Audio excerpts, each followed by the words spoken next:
حضرت بہاؤالدین زکریا ملتانی بہت مالدار تھے، اتنے مالدار تھے جو ایک سوٹ آج پہنتے تھے کل پہنتے ہی نہیں تھے۔ یہ روایت حضرت پیرانی پیر شیخ عبد القادر جیلانی رحمت اللہ علیہ کے بارے میں بھی آتی ہے۔ بہت مالدار تھے، بہت بڑے تاجر تھے، غرباء تک مساکین کو تقسیم کرتے تھے اور لنگر اپنا خود بانٹتے تھے۔ ہزاروں ایک وقت میں ان کے لنگر خانے میں ہوتے تھے۔ بہت بڑے محدث تھے، بہت بڑے مورخ مفسر تھے، بہت بڑے بزرگ صوفی تھے، لیکن بہت بڑے مالدار بھی تھے۔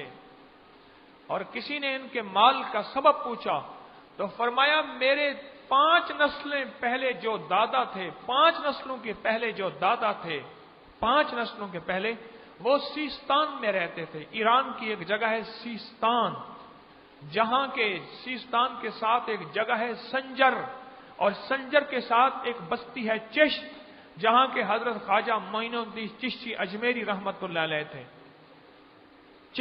چشت جگہ کا نام ہے، اس کی وجہ سے چشتی۔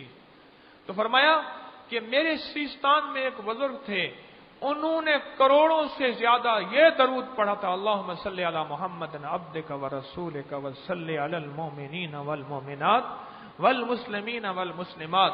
تو کسی نے پوچھا کہ آپ کب غریب ہوں گے؟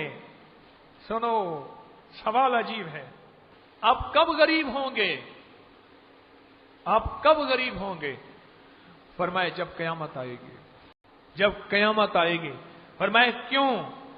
فرمائے اس لیے کہ میں نے اس درود پاک کے ذریعے سے اللہ کی امت مخلوق کو، امت محمد صلی اللہ علیہ وسلم کو قیامت تک کے لیے مانگا ہے۔ اس درود پاک کے ذریعے اپنے مسائل کو حل کرائیں۔ اس وقت معاشی مسئلہ بہت زیادہ ہے، حد سے زیادہ ہے۔ آج کی ہے کل کا پتہ نہیں، اپنی ہے نسلوں کی خبر نہیں۔ میں نے فقیر کو امیر ہوتے دیکھا، میں نے امیر کو مالدار ہوتے دیکھا، میں نے مالدار کو غنی ہوتے دیکھا، اس درود پاک کی برکت سے۔ اس درود پاک کو پڑھنے والے کو ایک نفع اور ملے گا، سن لیں، ایک نفع اور ملے گا، اور وہ انوکھا نفع ہے جو میری آپ کی اس وقت کی ضرورت ہے۔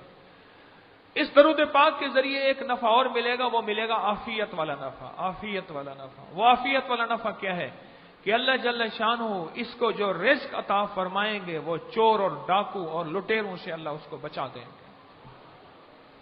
عافیت والا رزق عطا فرمائیں گے اس درود پاک کی برکت سے۔